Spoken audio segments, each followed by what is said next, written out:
Mam,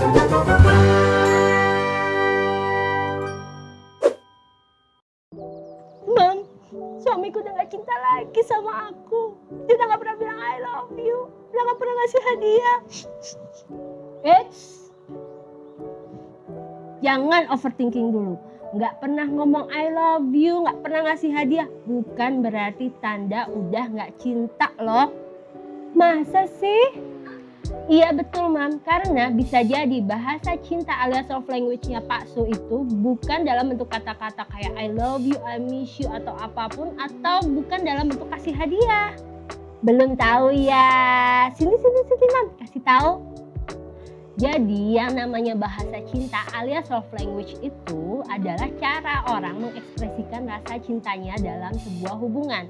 Dan menurut Gary Chapman PhD ada 5 jenis bahasa cinta alias love language loh.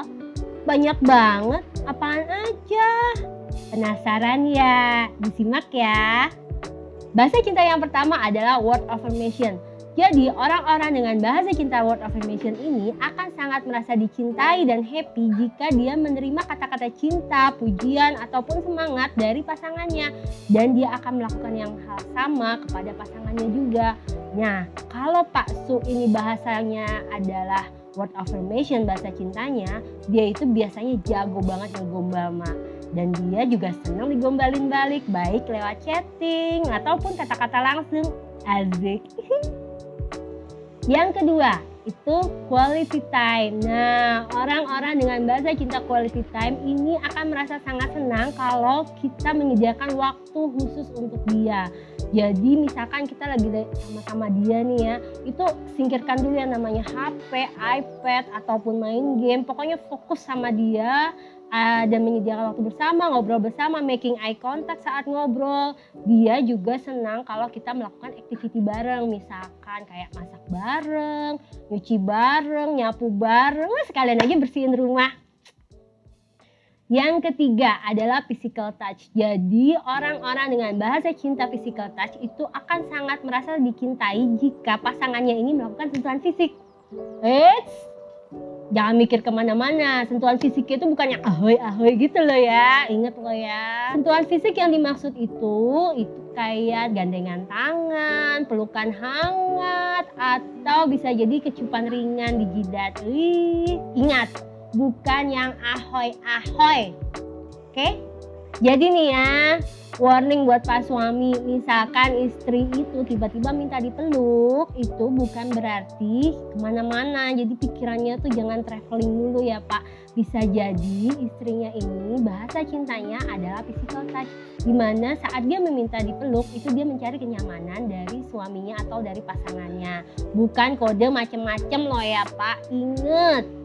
Kita move ke bahasa cinta yang keempat, yaitu act of service. Nah, jadi act of service ini adalah orang-orang yang lebih senang jika pasangannya itu melakukan hal-hal kecil dan bermakna buat dia. Dan dia juga akan melakukan yang sebaliknya ke pasangannya. Nggak perlu tindakan yang heboh banget gitu ya untuk memenuhi gelas cinta si act of service ini. Cukup tindakan-tindakan kecil aja itu sudah bikin dia happy. Kayak misalkan nih bantuin ngomong anak, atau misalkan bantuin beberes rumah, ngambilin gelas saat makan, dikasih air gitu saat makan. Udah happy banget dan merasa sangat dicintai. Fun fact-nya adalah mostly laki-laki bahasa cintanya adalah act of service. Jadi nih kira-kira Pak suami masuk golongan rombongan si act of service apa enggak? Coba dilihat-lihat lagi suaminya. Yang kelima, yang terakhir ini adalah giving gift. Giving gift. Bener banget. Giving gift itu adalah memberikan hadiah. Jadi si geng giving gift ini yang bahasa cintai giving gift, dia itu akan merasa sangat dicintai jika seseorang memberikan hadiah buat dia. Gitu. Dan juga dia melakukan hal sebaliknya ya, dia suka banget ngasih hadiah ke orang lain. Tapi ini jangan mikir materialistik atau gimana, enggak gitu. Karena pada dasarnya mereka tidak menilai dari nilai barang atau mahalnya, besar kecilnya hadiah atau mahal murahnya gitu, enggak gitu ya Mam. Jadi mereka sebenarnya yang dilihat dari mereka ada effort effort dari seseorang memberikan hadiah ke mereka. Gimana orang-orang itu meluangkan waktu untuk membeli dan memilih hadiah yang tepat untuk mereka. Ini seperti itu. Terus apa untungnya paham love language? Penting banget. Jadi dengan kita saling memahami satu sama lain bahasa cinta kita, itu jadi mengurangi resiko konflik dalam rumah tangga.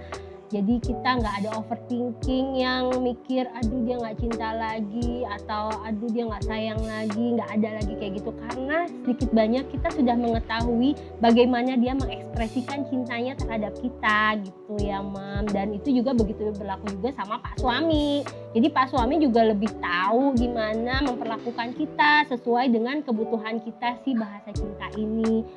Jadi gampang, lebih mudah untuk memenuhi gelas cinta kita sampai luber-luber, tumpah ruah kalau perlu.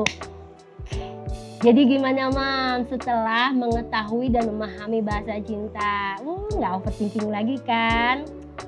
Oke lah kalau begitu, kita sudahi dulu obrolan kita yang seru ini Mam. Dan jangan lupa ya, subscribe dulu nih YouTube Mom Academy dan jangan lupa follow semua akun sosmed dari Mom Academy, yaitu @momacademy.id, supaya kita bisa ngobrol lebih seru lagi dengan topik yang lebih hot lagi. Oke? See you Mom. Assalamualaikum. What a wonderful